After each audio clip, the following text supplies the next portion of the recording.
धनुष के टूटने का अर्थ होता है धनुष अहंकार है।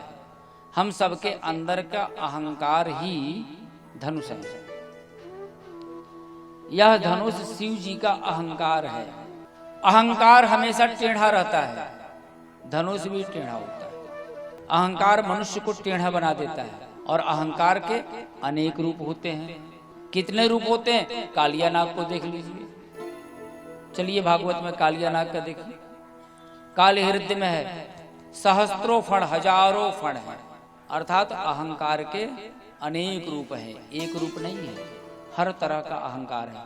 सुंदर लगने का अहंकार, अच्छा श्रृंगार करने का अहंकार, अच्छा वस्त्र पहनने का अहंकार, अच्छी कथा करने का अहंकार, अच्छी पंडिताई का अहंकार, अच्छा वाद्य यंत्र संगीत करने का अहंकार, अच्छा व्यवस्था करने का अहंकार, अच्छी वीडियोग्राफी, अच्छी फोटोग्राफी, अच्छे ढंग से बैठने का अहंकार। ये अहंकार सात्विक अहंकार है। अच्छे लोगों में, सच्चे लोगों में भी अहंकार हो जाता है अपने कर्मों का, सुकर्मों का, शुभ कर्मों का। आज तो 51 बार परिक्रमा की है, 3 दिन तक बोलते रहेंगे 51 बार परिक्रमा। अरे हम तो 100 बार परिक्रमा की। यह परिक्रमा करने का, फेरी देने का अहंकार, सात्विक अहंकार। और तमोगुणी अहंकार क्या है? धन का, पद का, बाहुबल का अहंकार, भ्रष्ट आचरण करने का अहंकार, वह है निगेटिव अहंकार, तमोगुणी अहंकार। तो अच्छाइयों के अंदर भी अहंकार और बुराइयों के अंदर भी अहंकार। अहंकार सब जगह होता है, लेकिन अंतर क्या है कि कोई भी व्यक्ति अपने अहंकार को नहीं पहचान पाता। दूसरे का अहंकार दिखाई देता है, अपना अहंकार दिखाई नहीं देता। यहां हम सब अंधे हो जाते हैं। सामने वाला का अहंकार देखते हैं, अपना अहंकार नहीं देखते। भगवान कहते हैं अपना अहंकार देखो। तुम कहां कहां कैसे अहंकारी बन जाते हो। बात बात में तुम्हें चोट लगती है, अहंकार की तृप्ति नहीं हुई। जब तुम अपने अहंकार को नहीं देख पाओगे तो अपना अहंकार तोड़ोगे कैसे? अपने अहंकार को गुरु के समीप छोड़ोगे कैसे? भगवान के सम्मुख रखोगे कैसे? जब तुम्हें अपना अहंकार दिख जाए तो उसे त्याग दो। तोड़ तुम नहीं सकते हो, तोड़ेगा या तो गुरु या तो परमात्मा। लेकिन तुम्हारा काम है अपने अहंकार को पहचान के उसे छोड़ देना। और जब तक तुम्हारा अहंकार न टूट जाए तब तक जीवन में शांति और भक्ति का पदार्पण नहीं होता। राम जी की यात्रा यही संदेश दे रही है। बहुत सी माताएं बहनें आ रही है मेरे पास रोज मिलने के लिए। सब कुछ है ईश्वर का दिया हुआ, बस शांति नहीं है। सब संपन्न है, बेटा पढ़ रहा है, MBBS कर रहा है, किसी का IIT कर रहा है, किसी का सर्विस कर रहा है, सब कुछ है, लेकिन शांति नहीं है। शांति कैसे आएगी? मन की शांति नहीं है। अहंकार टूटा नहीं, शांति आ कैसे जाएगी? भक्ति जो हम सब करते हैं वो भक्ति टाइप की है, भक्ति वास्तव में है नहीं, भक्ति टाइप की है। क्योंकि भक्ति आई नहीं है।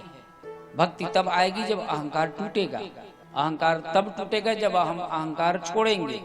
अहंकार तब छोड़ेंगे जब हम अहंकार को देख पाएंगे। जब देखेंगे कि ये कोई गंदी वस्तु है तभी तो छोड़ेंगे उसे, नहीं तो लिए चलेंगे हमेशा झोली में भर के। ऐसे ही हम सब अहंकार को ढोए पड़े हैं। शिव जी ने अपना अहंकार पहचान लिया, ये धनुष मेरा अहंकार है, छोड़ दिया, जाओ।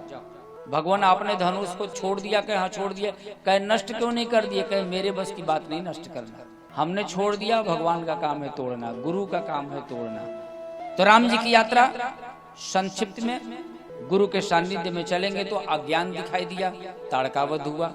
अज्ञान जब नष्ट होगा तब अपनी बुद्धि दिखाई देगी कि जड़ बनी हुई है, कार्य नहीं कर रही है, चैतन्य नहीं है, चल नहीं रही है। अहिल्या उद्धार हुआ। अज्ञान नष्ट होना, मति को जड़ मति से चैतन्य मति करना, निर्मल मति करना, और उसके बाद फिर अहंकार को तोड़ना। तो जब अहंकार टूटेगा तब शांति और भक्ति आपका वर्ण करेगी। सीता जी क्या है? सीता जी शांति और भक्ति की मूर्ति हैं। सीता जी को एक नारी के रूप में मत देखिए, बल्कि एक उपलब्धि के रूप में देखिए। शांति उपलब्धि है, प्राप्य है। शांति प्राप्ति है, भक्ति प्राप्ति है। शांति और भक्ति यह सब कुछ प्राप्त करना है। तो सीता जी प्राप्त करने वाली चीज है। गीता और सीता में अंतर क्या है? गीता माध्यम है, सीता साध्य है।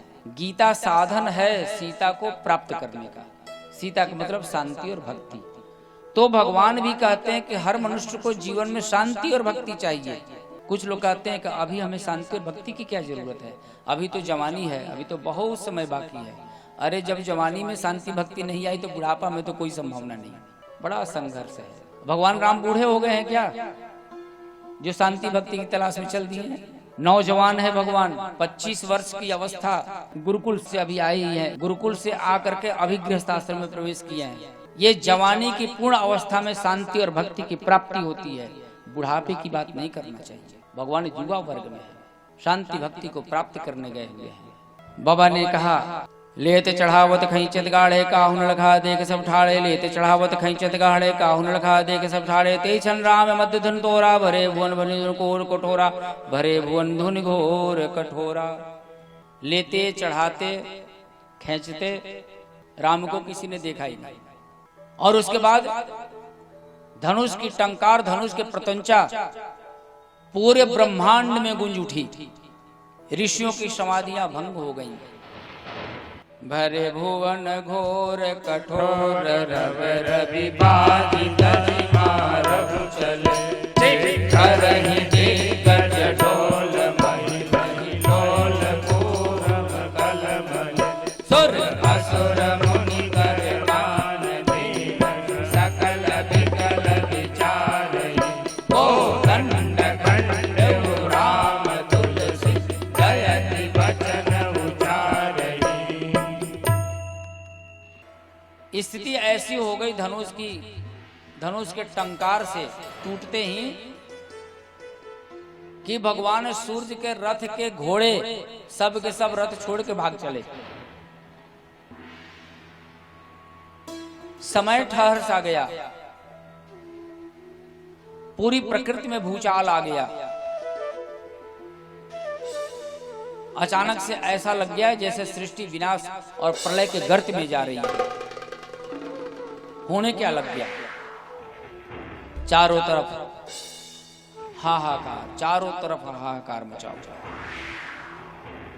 ब्रह्मांड में हाहाकार मचा है और जनक के दरबार में प्रसन्नता ही प्रसन्नता छाई हुई है। बड़े आनंद में गावहि किन्नर गीत गाना। अब बड़े रसीले सब गा रहे हैं, बड़े आनंद में मग्न होकर के, क्योंकि जनक के दरबार में जितने भी लोग थे सब लोग आनंद में डूबे हुए हैं। धनुष टूटते ही सभी लोग आनंद में डूबे हुए हैं। ब्रह्मादिक सुर सिद्ध मुनि सा, प्रभु ही प्रशंसहि देहि असीसा, बरसि सुमन रंग बहुमाला, गावहि किन्नर गीत रसाला। राम सिया राम सिया राम सिया राम, राम सिया राम सिया राम सिया राम, राम सिया राम सिया राम सिया राम, राम सिया राम सिया राम सिया राम। बड़ी आनंद की बेला है। सीता जी बड़ी ध्यान से देख रही हैं, चुपचाप सर नीचे करके। बड़ी विचित्र स्थिति चल रही है। पूरे जनक के दरबार में सब लोग इतना प्रसन्न हैं, इतना खुश हैं, सब लोग मुस्कुरा ही रहे हैं। सभी लोग मुस्कुराते हुए एक दूसरे का चेहरा देख रहे हैं। लेकिन लोगों ने देखा कि धनुष बेचारा टूटा पड़ा है।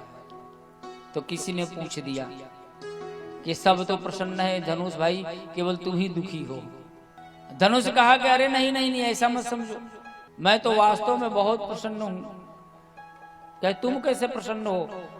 कहे अरे हमें तोड़ने के लिए भगवान अपने हाथों से तो उठाए, ये क्या कम किस्मत की बात है? बोले आखिर तोड़े ना। कहे तोड़े क्या, तोड़ने का पहले छाती से लगाए, हृदय से भगवान ने लगाया।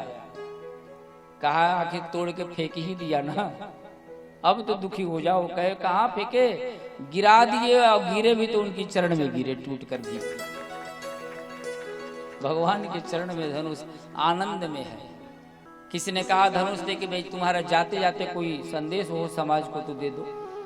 तो बोला कि देखो हम टूट गए, जब तक हम जुड़े हुए थे तब तक दूसरों को तोड़ते थे, और आज खुद टूट के दो को जोड़ करके जा रहे हैं। धनुष का भाव, टूटो तो दूसरों को जोड़ने के लिए टूटो।